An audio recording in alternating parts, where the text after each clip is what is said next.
Shalom, salam sejahtera untuk kita semua. Perkenalkan, nama saya Vivian Octavia Situmorang.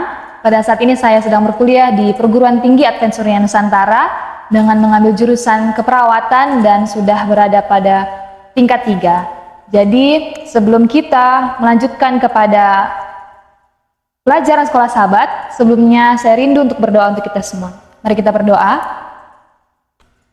Tuhan Allah Bapa di sorga, terima kasih untuk berkat-Mu hingga hari ini Tuhan, kami masih merasakan sukacita daripada sorga. Tuhan, kami juga bersyukur untuk kesempatan yang boleh kami rasakan saat ini. Kami akan belajar firman Tuhan melalui pelajaran sekolah sahabat. Tuhan, kiranya tolong kami dengan kuasa Roh Kudus Tuhan, sehingga kami boleh mengerti serta menghidupkan firman Tuhan ini dalam kehidupan kami. Terima kasih Tuhan, ampunkan dosa kami, dalam nama Yesus kami telah berdoa. Amin.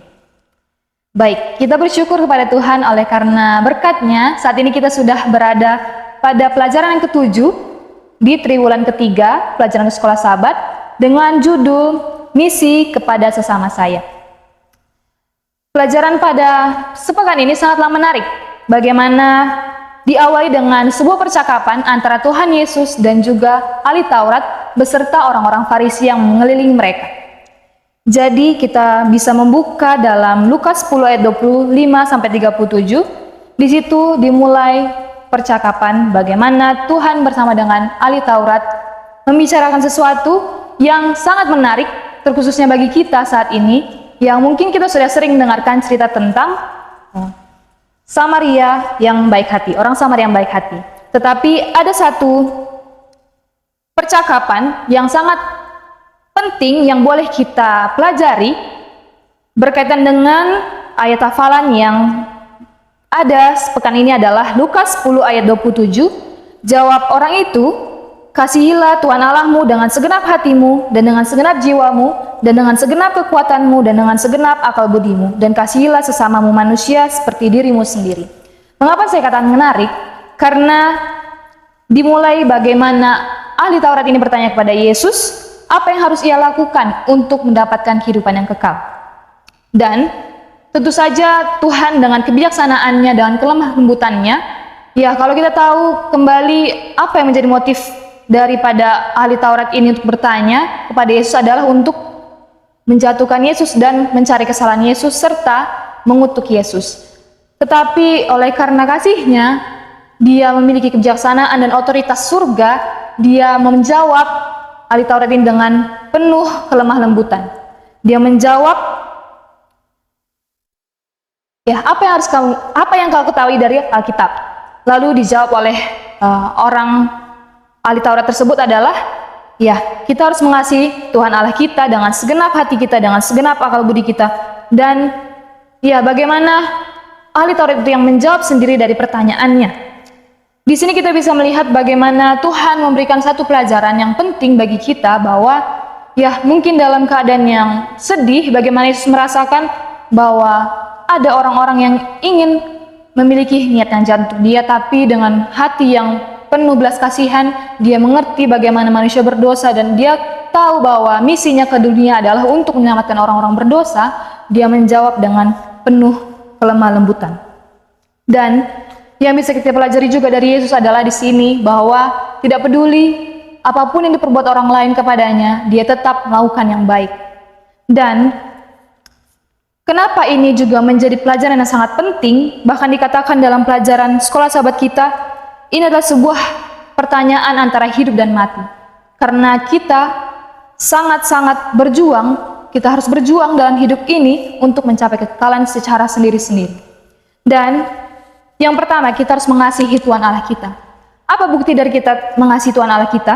Dikatakan bahwa, kembali kepada pelajaran ini, bagaimana dikatakan kasih kita akan menjadi dangkal ketika kita tahu kita mengasihi Yesus. Kita mengatakan kita mengasihi Yesus, tapi tidak ada bukti dari kita mengasihi Yesus.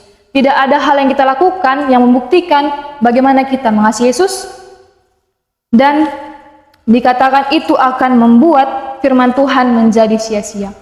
Dan dikatakan juga bahwa kisah daripada ahli Taurat dan Yesus ini membuat kita terbuka lagi, membuat mata kita terbuka lagi. Bagaimana Dengan judul dikatakan misi kepada sesama saya dan dikaitkan dengan ayat hafalan, kita harus mengasihi Tuhan terlebih dahulu dan kita mengasihi sesama kita. Dikatakan juga bahwa kasih kepada Allah itu akan berjalan beriringan dengan kita mengasihi sesama kita. Banyak metode yang Yesus gunakan juga untuk menjangkau orang-orang, terkhususnya pada saat itu ketika dia berbicara dengan orang-orang Farisi dan juga ahli Taurat, dia menggunakan metode yang sangat luar biasa bagaimana dia membawa mereka untuk membaca kembali kitab suci. Ya, mungkin mereka sudah tahu isi kitab suci, mereka sudah paham sekali isi kitab suci, tapi sangat-sangat menyedihkan bagi mereka bahwa ada sebuah masalah bagi mereka untuk melakukan itu dalam hidup mereka, untuk menghidupkan firman Tuhan itu. Dan masalah pada 2000 tahun yang lalu itu ternyata masih juga menjadi masalah bagi kita, orang-orang Kristen pada saat ini, bahwa ya mungkin kita pintar akan firman Tuhan, mungkin kita tahu isi firman Tuhan, tapi satu masalah adalah kita tidak bisa melakukannya, dan kita tidak berusaha untuk melakukannya. Itu adalah hal yang sangat disayangkan. Tuhan bilang bahwa itu akan menjadi sia-sia ketika kita hanya mengetahui, tapi kita tidak berbuat demikian. Dan dikatakan bahwa ketika kita mau melakukan firman Tuhan, ketaatan adalah satu kunci yang bisa kita lakukan untuk mendapatkan dan mewarisi hidup yang kekal. Ketika kita mengatakan kita mengasihi Yesus, kita akan melakukan itu dalam hidup kita. Kita akan menaatinya dengan sepenuh hati kita, dengan komitmen yang penuh setiap harinya untuk menaati firman Tuhan itu. Dan dikatakan kembali lagi bahwa apa sih yang Tuhan ingin kita untuk lakukan bagi sesama kita sebagai misi Kristus di dunia ini untuk menjangkau sesama kita. Ketika dikatakan kasihilah sesama kita, dan orang Farisi serta ahli Taurat itu bertanya, siapakah sesama kita? Sesama kita adalah dikatakan di sini semua manusia yang memerlukan pertolongan kita. Sesama manusia adalah orang yang jiwa-jiwa yang dilukai dan ditindih, dan mereka adalah orang-orang yang terbelenggu oleh musuh kita, yaitu setan. Dan sesama manusia adalah setiap orang yang menjadi milik Allah. Jadi sesama manusia adalah semua keluarga Allah. Terkadang ketika kita sudah mengerti firman Tuhan, kita bahkan tidak berusaha untuk melakukannya dalam hidup kita. Terkadang kita membutakan diri kita, membutakan mata kita kepada orang-orang sekitar kita.